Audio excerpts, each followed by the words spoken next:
What's going on, guys? I'm Zero, and welcome back to Zero Two, where today I've got another deck profile for you. As fans of the channel may know, it is no secret that my favorite deck of all time is ABC. And ever since Konami and even announced the new support, much less since it's come out, I've been cooking around with a deck list to try and incorporate those new cards into a cohesive list. It's been trickier than one might expect. For cards that are really good and do a lot for the archetype, they also do a lot to hinder it. And so I'm going to go ahead and preface this now at the start of the deck profile. This may lose me views, but I don't really care because I think it's important for the viewers to know. This is not a budget deck profile by any stretch. This is the most optimal build I've been able to make with ABC, and we're playing some engines that you'll see in a moment that have a relatively hefty price tag behind it. So if you're looking for a basic budget build of ABC, I highly recommend you go check out my other video that I did in the past with my older ABC deck profile. I think that deck still holds up. Obviously, switch out some of the hand traps with some of the newer stuff. But for the most part, that deck list is very solid still, so go check that out. But this new deck list is the one that I've come up with to utilize the new support. And I think this is the best build that I've been able to come up with, so I'm excited to share it all with you.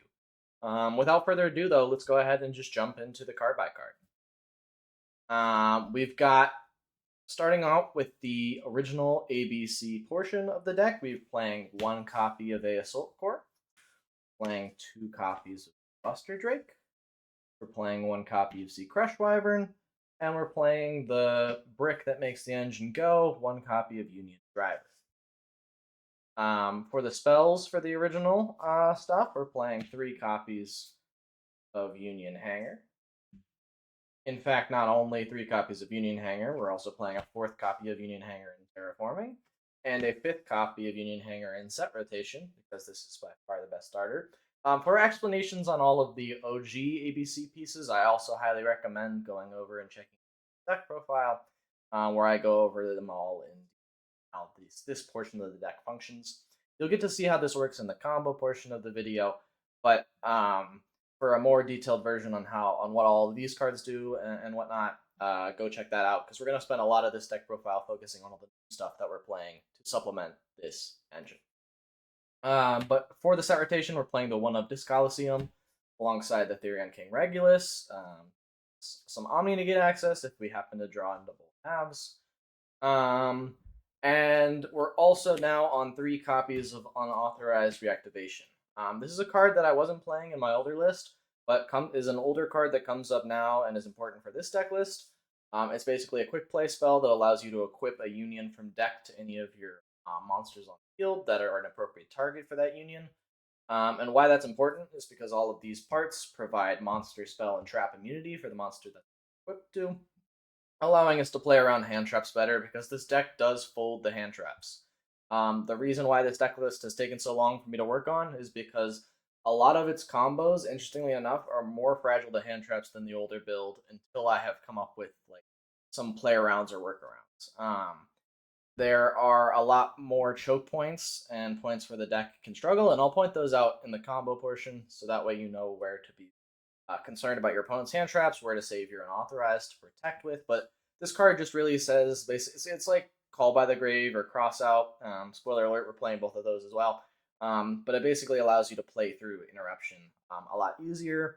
It's not a starter on its own, but it does make a lot of your one card bricks into actually full combo, which is nice as well. And that's it. This is a much more compact ABC engine than we used to be playing. And that's because we have so many new cards we get to be playing alongside them. So let's jump into the new Union support. And I say Union support, but that's going to bring me up with my first gripe. X-Cross Cannon, the best new starter in the deck, is not a Union, meaning it's not searchable by Union Hanger. It's very frustrating for a lot of your combos. It feels like when Konami designed this new support, they tried to make it as frustrating as possible to use for the ABC player base, while also making him the most broken possible card. So let me explain. X-Cross Cannon is a level 4 Light Machine monster that allows you to, if you control a Light Machine Union monster on your field, special summon it from your hand for free, which is awesome, so it's kind of acts as an extender.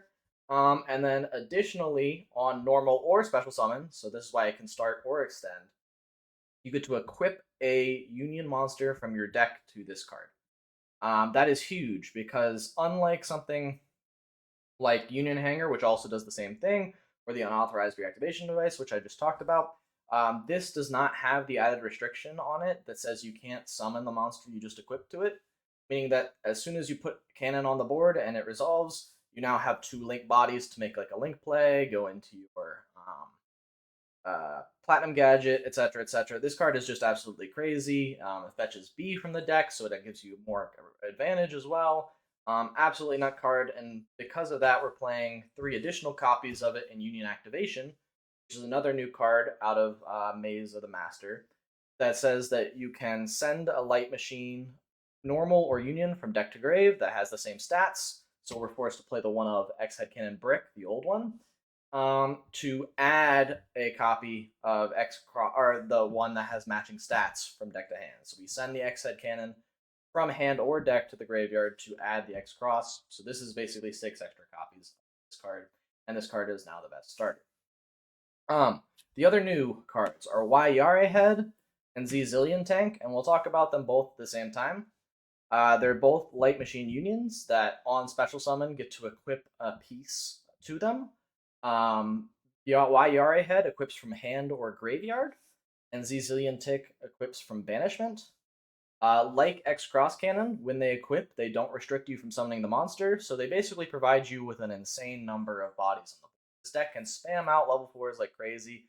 That'll be evident when we go through the extra deck and I show you a lot of the combos. But yeah, this deck is absolutely crazy. It does what it does very well. The main gripe I have with these cards is they only trigger on special summon. So they are when they're in your hand, they are really really problematic if you don't have access to Platinum Gadget. Because Platinum Gadget is really the only way to get these out of your hand, and you do that in your main combo alongside the new card that we'll talk about in the extra deck. But these cards are frustratingly like just slightly restrictive. Additionally, all of these cards, after they've activated their equip effect, so X Cross equipped from deck, Zillion equipped from banishment, Yari equipped from grave or hand, you are locked into light monsters from the extra deck, which is another frustrating point. A lot of our older combos we used to use to go into stuff like Crystal Wing, we used to be able to end on an IP Masquerena. All of these lines are now cut off when you want to play this new support, which is why I was even torn with like playing this new support at all. I do still think this build is better than my older ABC build in aggregate. I think this is the boards it produces are significantly stronger and more layered, which is really really cool to see. But I will say that the downside of only having to be able to play lights really restricts you in your deck building and design, which again is what made this take so long. I have been cooking in the kitchen for quite some time with this deck list. But that is the new Union stuff. Moving on to the next engine in the deck. I just mentioned we're locked into lights from the extra deck. So what better lights to summon than the Fiendsmith cards? We're never locked into machines or anything like that, so the Fiendsmith engine plays very well in this deck. And the engine that I'm deciding to play is 3 copies of Engraver, the best starter in the deck. 1 copy of Lacrima, necessary for all the combos. You're summoning this almost always off the Requiem. The 1 copy of Lurie, which is what you add off of your Tract in order to do your full Fiendsmith combo.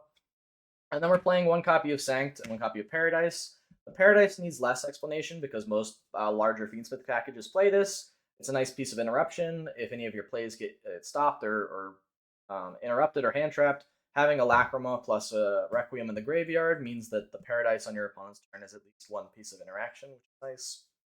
But the Sanct. Why are we playing Sanct and not 2 Tract? I think there's actually a really good reason for this, and I'm surprised more people aren't doing it this format, and that's because Droll is everywhere. If you go Engraver, discard to add Tract, and then you get Drolled on Resolution, your whole Fiendsmith combo is dead. You can't activate the Tract because you can't search, and you're just kind of stuck in a really awkward spot. Sanct, on the other hand, if you go and add Sanct, allows you to just summon the token, make the Requiem, and go for full Fiendsmith combo through Droll. So always when you're going first, you'll want to be adding Sanct to this deck. Just because this deck already hard loses to Droll. ABC in the past has really struggled with Droll, and the new support only just exacerbates that because of how much searching does as well.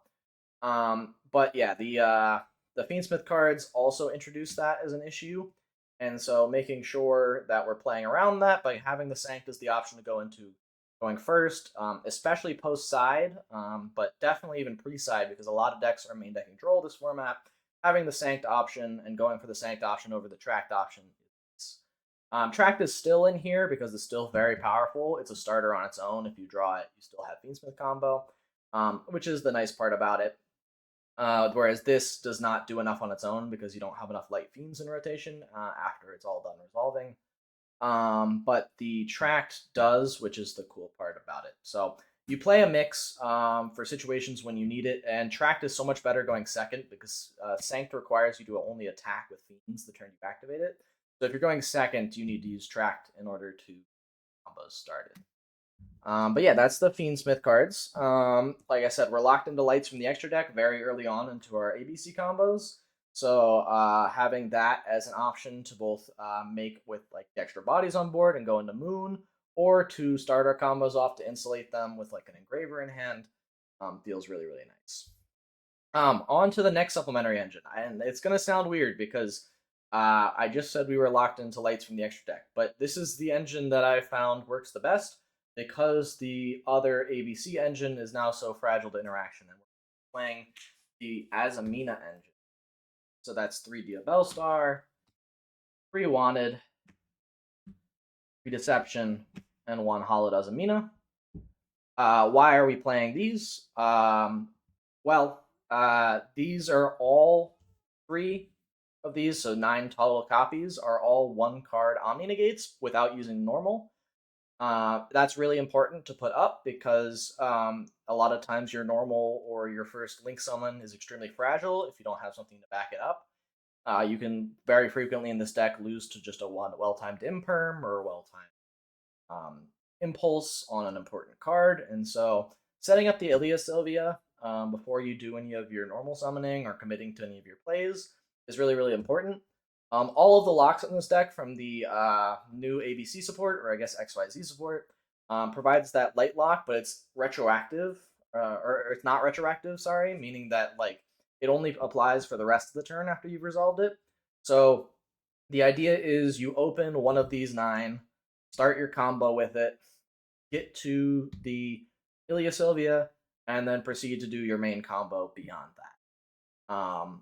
This is more so like an if you draw it kind of thing, because additionally, like basically we're playing as many 1 card like insanely strong supplemental engines as possible, just because we want to make sure that we are having plays through interruptions.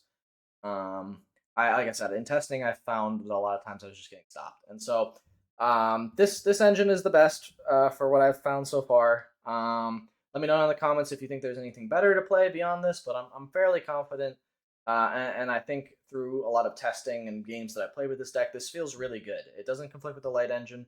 The tribute off of Deception can be really, really nice because there's a lot of times where if you get stopped with only a part on a board and you go Deception tribute the part, you can still get the effect off of the part and plus by going into the Azamina stuff.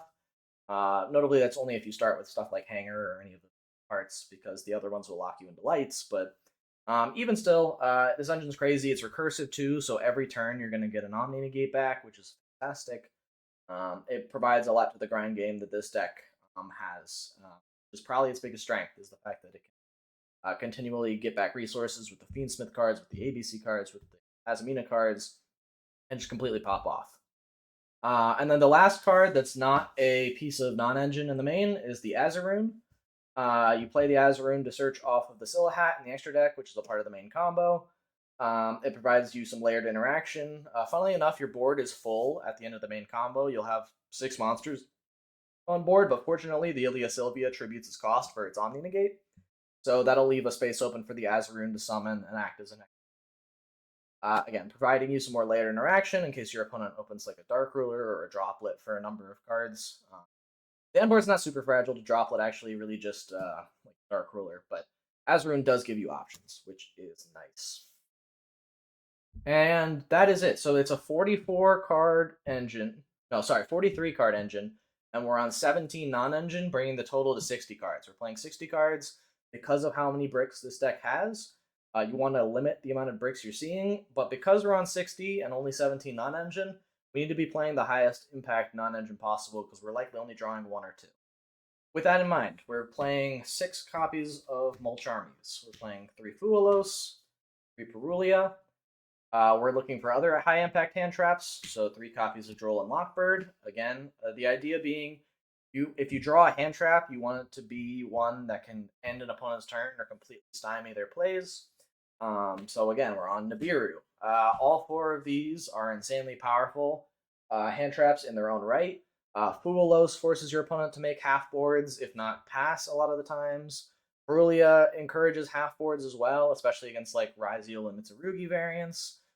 Droll can completely shut down Ryziel, Mitsurugi, Rogue, and if they lead with Fiendsmith stuff and go into the tract, like Droll can shut down decks and force them to pass on half boards, which again is all you're hoping for because this deck can crack half boards, but it does struggle into fully established. And then 3 copies of Nibiru, same reason. Can keep Malice off of their full combo, can keep most of the top decks off of a full combo. And again, it's just the threat of having all of these massive blowout cards in the deck that feels really strong because you're hoping that your opponent will make a half board and pass. That's your goal, and off of one hand trap, it has to be these 4 high impact. Then we're on to the last 5 that we play, and these are more defensive options, sort of. Ash Blossom can obviously be used both ways. We're using it defensively against the Mulch Armies because a lot of people are main decking like 6 or 9 Mulch Armies. So having Ash to beat those, because this deck loses to both Fua and Perulia, and it kind of loses to Meows. You can play around Meows. You can even play around Perulia to some extent, but typically you're giving them like 3 draws off Perulia. You're giving off Meows. You're giving them like 20 off Fuelos. So, not 20, that's a bit hyperbolic, but a ton off Fuelos. There aren't many great lines to play around it, so you want to be playing the maximum cards to beat it. So we're also on Call By and Cross Out. But of course, Ash can also be used offensively too. It's still a nice hand trap into established board, not established board, an opponent's setting up. If you can Ash in the right spot against a weakened board that maybe they're trying to commit to with like you've already activated Fua, you've already activated Perulia. Those are just the options you have. Yeah, so that's the main deck. 60 cards total. It's ABC, Fiendsmith, Azamina with a bunch of hand traps. And now we'll go ahead and move on over to Extra Deck. The Extra Deck's very straightforward. We're playing, for the old stuff, 2 copies of ABC Dragon Buster. It's still an insanely powerful boss monster, part of your main combo end board. And you play the second one because a lot of this deck's recursion revolves around having both the second one and extra and being able to use this on a follow-up turn. We're playing the one of Platinum Gadget, a mandatory inclusion in the extra deck. This is one of the biggest choke points in the main combo is the Platinum Gadget resolving. Because if they can shut this down, then you're probably passing on a Platinum Gadget if you don't have any of your supplemental engines. And even if you do have some of your supplemental engines, it's tricky. But Platinum Gadget is still way too strong to not play. Summons a part out of hand, which is especially important for the Y and the Z now, which have to trigger on special. So I'd consider even bumping this to 2 in some scenarios to play around stuff like the Kashtiras, but the 1 is fine. Then for the new Union stuff, we've got 1 copy of Union Controller. This card's a custom card. It's absolutely crazy.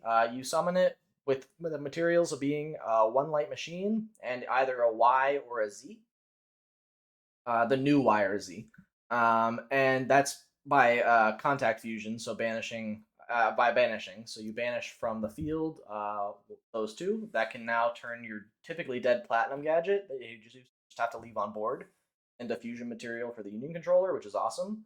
On summon, it gets to add a Union spell trap from deck to hand, or specifically a spell trap that mentions a Union.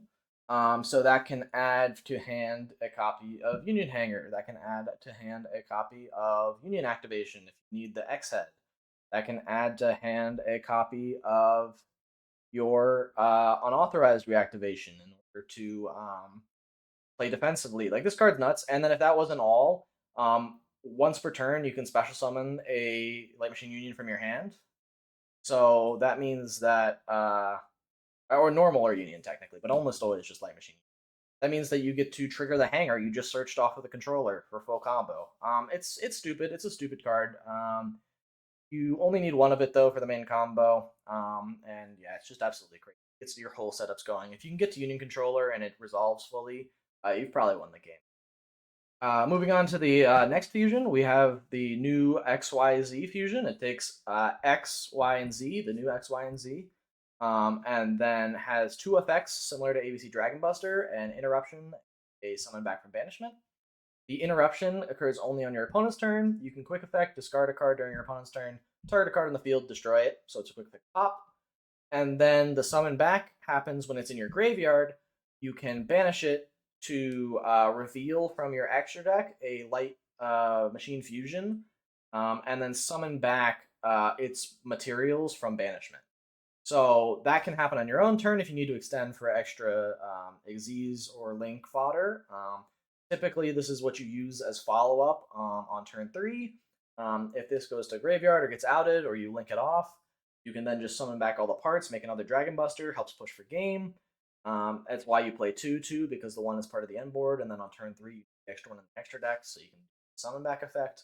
But it's a crazy part of the end board, critical to make, and it just kind of happens naturally because your main combo goes through X, Y, and Z pretty naturally. Moving on to the Asmina cards, we play one Mu Resliago and one Ilya Sylvia. Mu Resliago on summon gets to add a Simple Spoils spell from deck to hand, which adds the Wanted.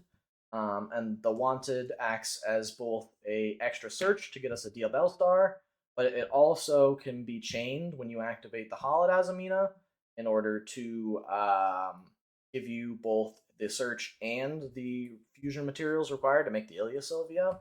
So it's a nice advantage combo that gives you some extra cards in hand, which are important for your ABC and XYZ interaction effects.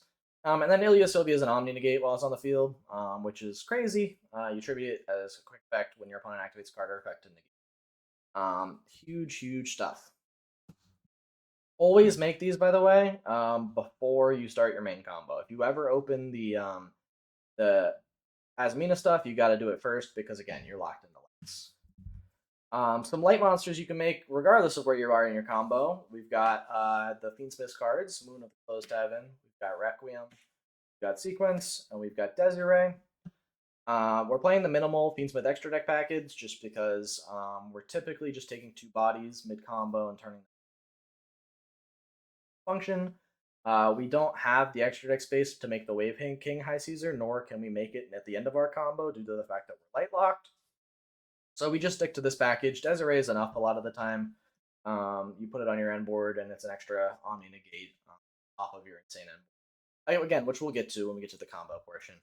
But yeah, these cards are nuts. They provide you so much recursion, bodies. You gotta play them, especially in a deck that locks you into lights.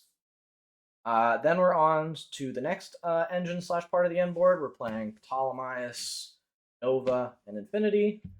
Ptolemaeus takes 3 level 4s. Technically 2 level 4s, but its effect requires you to detach with your materials, so you need to make this a 3. Ranks up into one that's one rank higher, so it makes the Nova. Then you can slap the Infinity on there, and that's an extra Omni Negate as part of your end board. This deck puts out 4s like they're nothing, so it's super easy to get to Ptolemaeus as part of the main combo, and end on an extra Omni Negate, which is really awesome. And then it's been a while since Ptolemaeus is around too, so a lot of people don't realize what's happening. Yes, which is cool. You can get an extra Stealth Negate before they have another. And then last but not least, we've got the Silhouette Rabbit. We talked about it when we had the Azaroon, but you have enough link bodies on board where you can also make this on top of everything else, which gives you some extra layered interaction in the form of Azaroon, plus a spell Trap Pop. Just a crazy card. It's a light Ed Bard piece, so we kind of have to play it because we were scraping the bottom of the barrel a bit, especially with the Nightmare Griffin ban. There are very few light extra monsters we can really even make at this point. But these are kind of the best 15. The extra deck space is still pretty tight. There are a couple other cards that you'd ideally want to play but can't, like Union Controller, an extra Black Gadget. But I think this extra deck works the best for our purposes. And yeah, that's the deck list. So give me a second while I shuffle up, set it up, and I'll meet you over in the combo portion. Alrighty, so here we are in the combo portion, and now this deck has one card combos, where before it used to be only Union Hanger is the one card combo.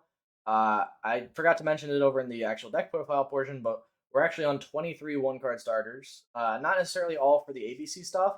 Another advantage of playing like the Azamina cards and the Fiendsmith cards are even if you don't see the ABC stuff, you're still playing Azamina Fiendsmith, which is like a good deck on its own.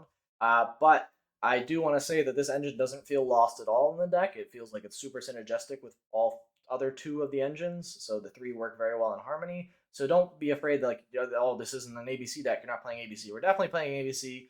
It's definitely an integral part of all of our main portions of the deck. We're just playing the supplemental engines to give us some support. With that being said, though, let's jump into the combo. So we have X in hand. We're going to go ahead and normal summon our X Cross Cannon. And on summon our X Cross Cannon is going to activate to equip a Light Machine unit from deck to it. That is going to be our Buster Drake. From here, we'll go ahead and activate the Buster Drake's effect to special summon it as a monster. And then we'll take these two and link them off into our Platinum Gadget. We'll go ahead and trigger our B Buster Drake because it was sent to the field of the graveyard to add a Light Machine Union monster from our deck to.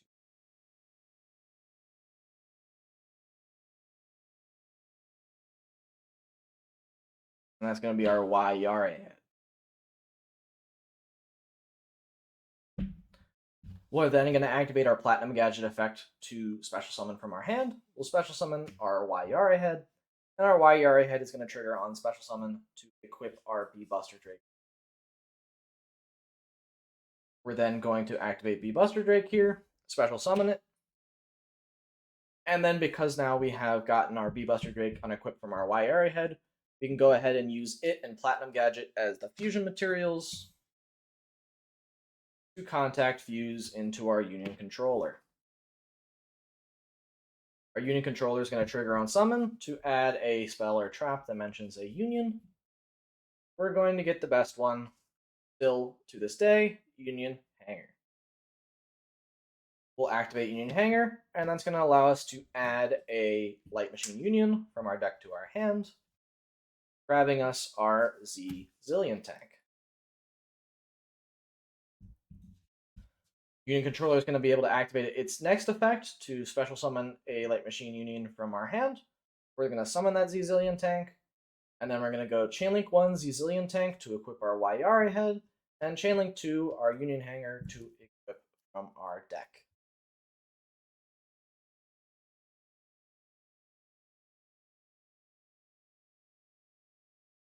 So from the deck, we're going to equip our Union Driver.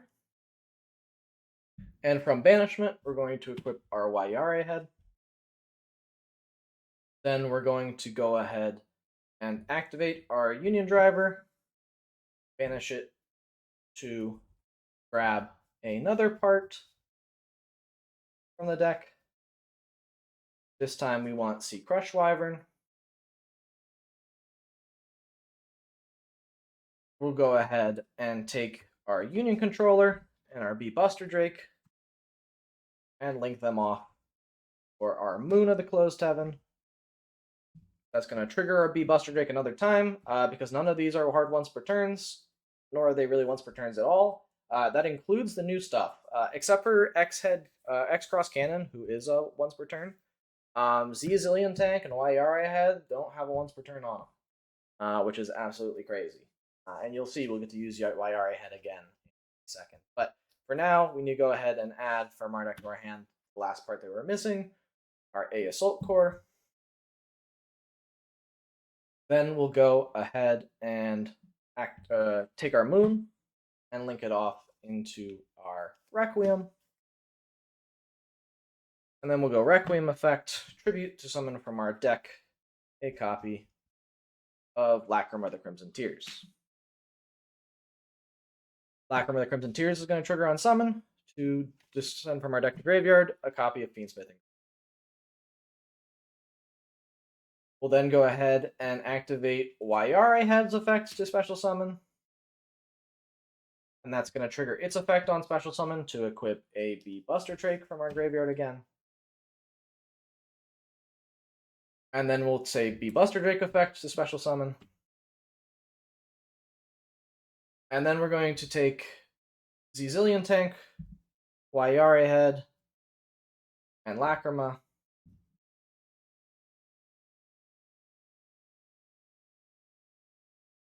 And overlay them for Ptolemaeus. That's going to send our Sea Crush to the graveyard, which we'll get to trigger to special summon out our A Assault Core. We'll then go ahead and activate our Ptolemaeus effect, detaching 3 to rank up into our Nova, and then our Nova will rank up into our Infinity.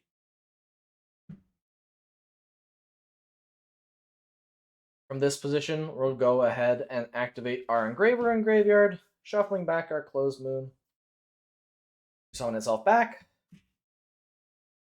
Then we'll take itself and B and link them off for sequence. That'll trigger B. We'll go ahead and add ourselves a B Buster Drake from deck to hand. Then we'll go ahead and activate our sequence effect to fuse, shuffling back our Engraver, our Lacrima, and our Requiem.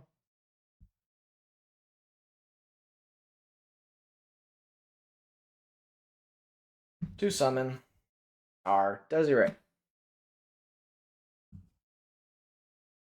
We'll then go ahead and take our A Assault Core in our sequence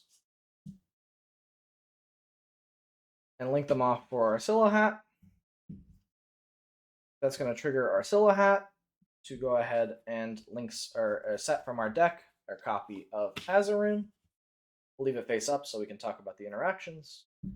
We're not going to be able to trigger A here, unfortunately, because we just don't have enough unions engraved to add them back, because we need them engraved for our summonings. But we'll go ahead and use Sequence Effect to equip it to our Desiree.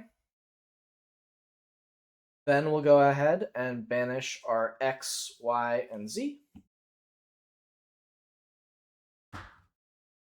Summon our X Hyper Dragon Cannon. And we'll banish our A, B, and C.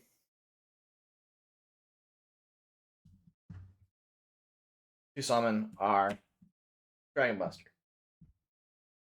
So, that's the end board off of just one card. Notably, if you've opened the Deception Engine at all, you get an extra Omni Negate and Ilia Sylvia right here. If you've happened to draw into Regulus, that can also be an extra here. But this is kind of the bread and butter that the deck makes. This board is very consistent to get to. Again, it's only off of one card. And a lot of like 2 and 3 card combos also get there, with even more insulation against hand traps. But this is the key end board. So let's talk about what we've got going on here. Starting from left to right, we've got Cyber Dragon Infinity, which is an Omni Negate. We've got Angel Stature Azaroon, which can summon itself, triggering Scylla Hat Rabbit to pop a spell trap on the field. And then additionally, while it's on the field, it can send itself to the graveyard in order to act as a summon negation. You've got ABC Dragon Buster as a quick effect, discard a card to target a card on the field and banish it. We've got Hyper Dragon Cannon, which on our opponent's turn, quick effect, discard a card to target a card on the field and destroy it. Now, notably, we only added 1 discard to our hand, but remember, we started with only 1 card. So you'll actually have four other cards in hand to act as either discard fodder or hopefully extra hand traps that you can get on top of this board. And then, last but not least, we have Desiree, which equipped with Sequence means it's untargetable and it can target 2 cards on the field to quick effect negate them. So that is 1, 2, 3, 4, 5, 6 and a half, maybe 7 negations / interactions, all off 1 card. Absolutely crazy. This end board is insane. And again, the Ilia Sylvia being here is huge. Like if you draw any of those 9 starters, that not only gets you the Ilia Sylvia on board as installation for your whole combo, because you'll do that first and then combo on after that, but also it acts as an extra end board piece if they don't interact with it and let you get there. And last but not least, because typically it rotates one at end of rotation, it'll get you an extra draw to get you that extra discard guarantee. But yeah, that is the bread and butter ABC combo. That's the new deck list. I think this is the best build I've been able to come up with ABC for ABC. Sorry it took so long. I know people have been inquiring and asking about what am I doing with the new cards, how am I working with them. This took a while to come up with to figure out on how exactly I wanted to make this whole deck work, especially around the light block. There's a lot of different ways you could kind of go about it. Like instead of doing the Ptolemaios, there's also builds you can do that use Galaxy Soldier and Galaxy Photon Dragon Aziz. Um, you can play a smaller Fiendsmith package if you want to try and trim the deck down a little bit. But this is, funnily enough, at 60 cards and with a ton of supplementary engines, the most consistent build I've been able to get to that builds a solid board through interaction. Most of the other builds I've played with do a lot of nice YouTube combos, but in actual games against actual interruptions tend to fold pretty easily to hand traps. So this is the build I've been happiest with, and this is the build I wanted to share with you all. So thank you so much for watching this video. I really appreciate everyone who helped me get to 100 subscribers, and I hope we keep on growing as a community. I have no plans of stopping making YouTube content anytime soon, despite what my recent upload schedule may imply. I've just been a bit busy with some real life stuff, but I plan to upload a bunch more content in the coming weeks. So go ahead and subscribe to the channel to make sure you don't miss any of that. If you want to see more deck profiles, more ABC content, maybe you want to see some more in-depth test hands and combo guides, both like this video to let me know that you like this kind of content, and also let me know down in the comments what kind of content you want to see next, whether, like, again, that's combo tutorials, more in-depth discussions on the card by card, any sort of other content or decks or Yu-Gi-Oh adjacent stuff you wanted me to see. I'm more than willing to hear it and do it. And of course, if you didn't like this content and you have any suggestions on what I can do better, also let me know in the comments. I'm usually super receptive to feedback. I respond to every comment, so let me know what I can do better, because at the end of the day, I make these videos for you all. But without further ado, thank you so much for watching, and I'll see you in the next one. Bye!